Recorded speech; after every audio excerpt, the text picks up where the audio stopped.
go in and get a gram. They'll front the money, so it's whatever's easiest. With Chicago's crystal meth traffic on the rise, investigator Mike Davis has recruited an informant from the city's #1 hub of meth use, the gay community. You can't just do this. You have to coordinate this through Davis because they have to give you the money and know exactly when you're going in and coming out. But as long as this informant, whom we're calling Tango, is in jail, he needs his boyfriend on the outside to set up targets for police. Yeah, we're on our way. All right, be good, brother. 4 days later, Tango's partner comes through. He arranges a buy with a major dealer. Now, Davis and investigator Demas Hernandez are headed to Boystown to brief him before the deal goes down. Several undercover units will be joining them to conduct surveillance. He's just got to go in there and do what he normally does when he does one of these purchases. There's nothing special that he has to do. Just be normal. He's really nervous. He does not feel comfortable at all. And the only reason he's doing it is because he cares about his partner.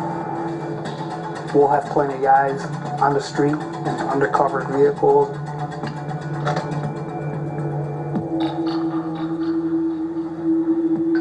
See? Right there. That's it. That's him. Okay. You're looking high and low. Walking up to you, right behind you, right shoulder. Honk your horn. Come honk his horn.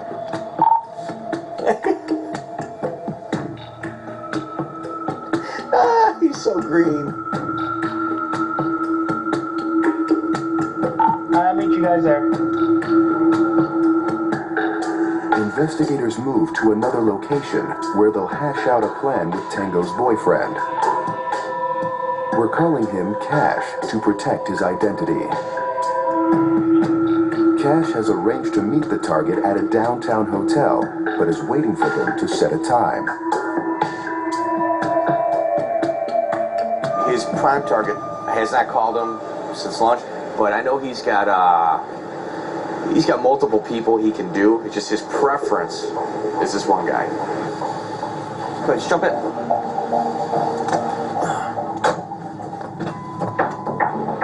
Something he's done in the past where you've called him and then he doesn't get in touch with you until he's ready. That's how they all do that with everybody.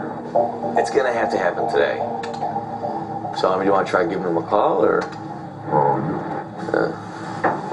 You a little nervous, or what? I just want to reassure you.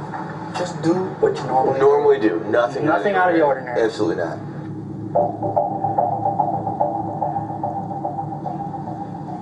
Is he going to voicemail? Think he's still at lunch, or what? The person he's having lunch with was his supplier, so. Oh, so he might have. You think he's re-upped then? He could be, yes. We kind of gave him the indication we need something to happen today. We're not going to spend this kind of manpower coming out here multiple times. I mean, trust me, nobody wants it to happen more than I do. I know.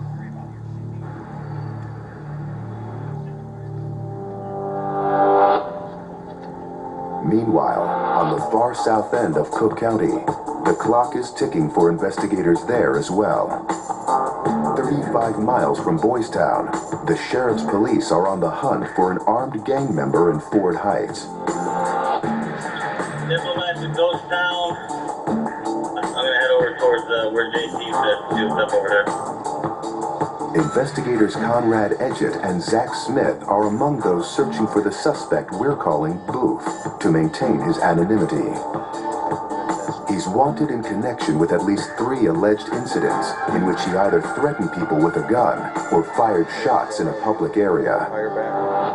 He has a warrant for his arrest right now. Word's going to spread pretty quickly that he's a person of interest. If he's got any kind of brain power left at all, I mean, he's going to try to change up his behavior patterns.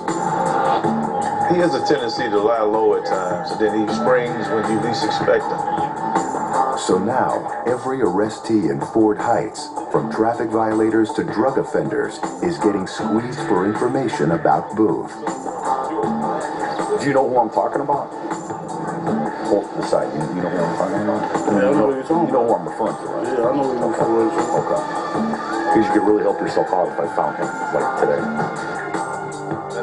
But the code of silence here runs deep. Ford Heights is a uniquely closed community, held hostage by gangs and narcotics dealers.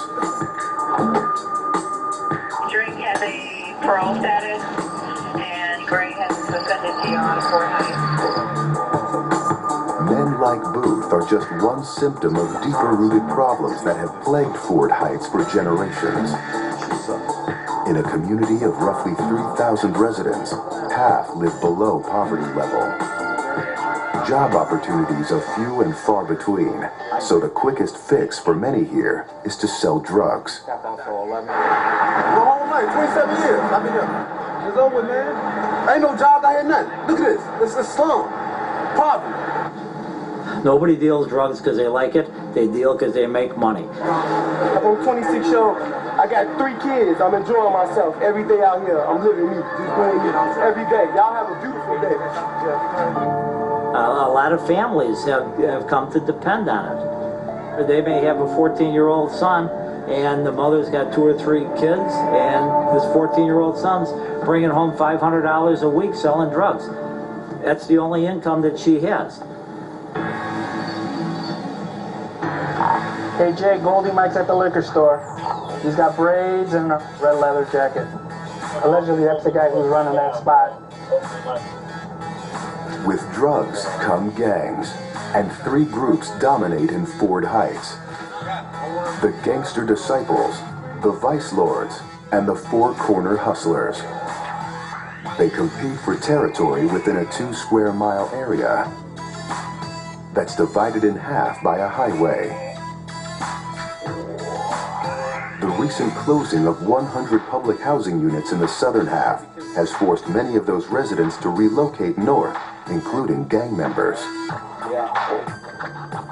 Among them, Booth, a four-corner hustler who's allegedly trying to move his drug sales into rival turf. In order to keep the profit up, he has to take a spot over here. Well, these guys, they don't want to give that spot up. That's why we had gunshots today, we had gunshots yesterday, and it's going to continue. Everything was somewhat fine when the people over here stayed over here and the people stayed over there, but now you put them together. Yeah, it's a recipe for disaster. Based on past experience, police know that Booth's enemies have a better chance of finding him first. But it's often the law-abiding citizens that get caught in the middle and pay a price. I just hope that, he doesn't hurt anybody else before we get a hold of him.